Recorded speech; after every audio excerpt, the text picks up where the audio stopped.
Voilà ma proposition pour l'algorithme de devinette de nombres mystères. Si je me donne comme possibilité un nombre entre 2 et 100, eh bien l'écart maximal c'est 100, quoi, on va dire. Ok. Donc je peux initialiser la variable écart précédent à 100. Comme ça, je suis à tous les coups sûr que, eh bien, dès la première tentative, je vais afficher le message « Vous chauffez ». Alors vous pouvez aussi faire en sorte d'afficher à chaque fois « Vous refroidissez » au premier essai. Mais ça, c'est arbitraire, c'est comme vous voulez. Moi, je préfère dire « Vous chauffez » pour encourager le joueur à jouer.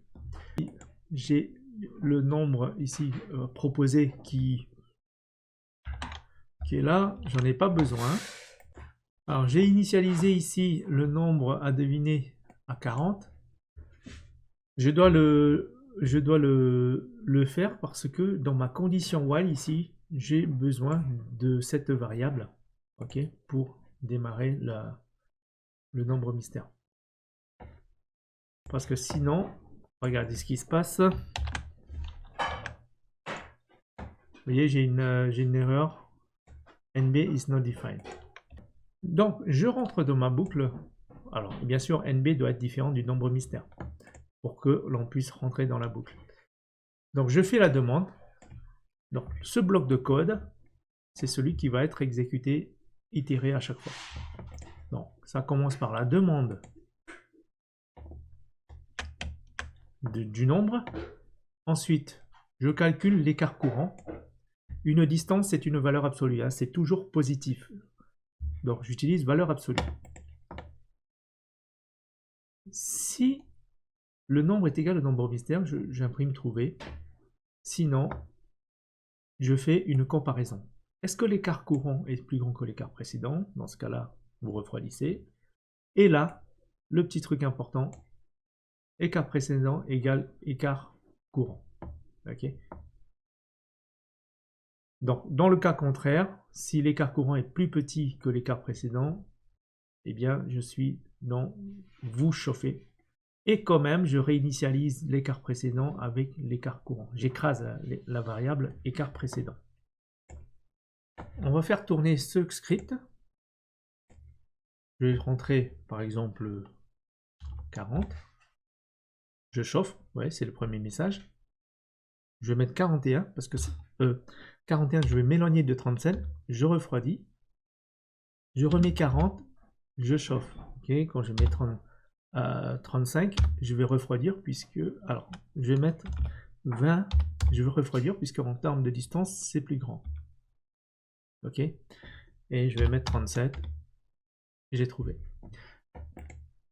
Bon, vous avez remarqué sans doute que j'ai répété le code ici, écart précédent, écart courant.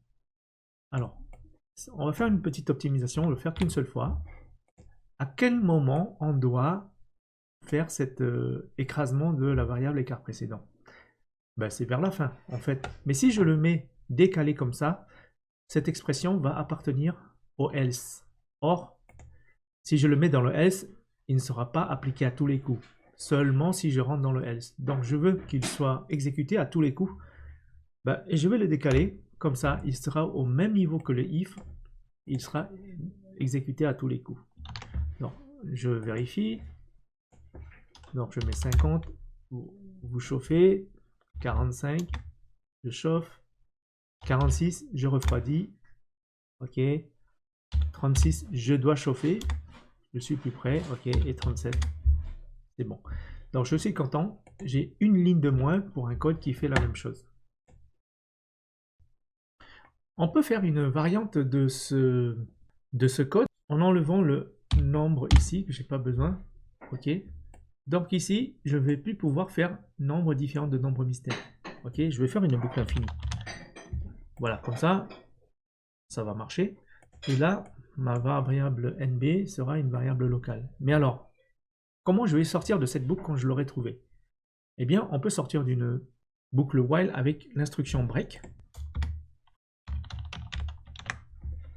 Ok. Entrer un nombre, donc 50. Je chauffe. 40, je chauffe. 10, je refroidis. 12, je chauffe. 37, j'ai trouvé. Ok.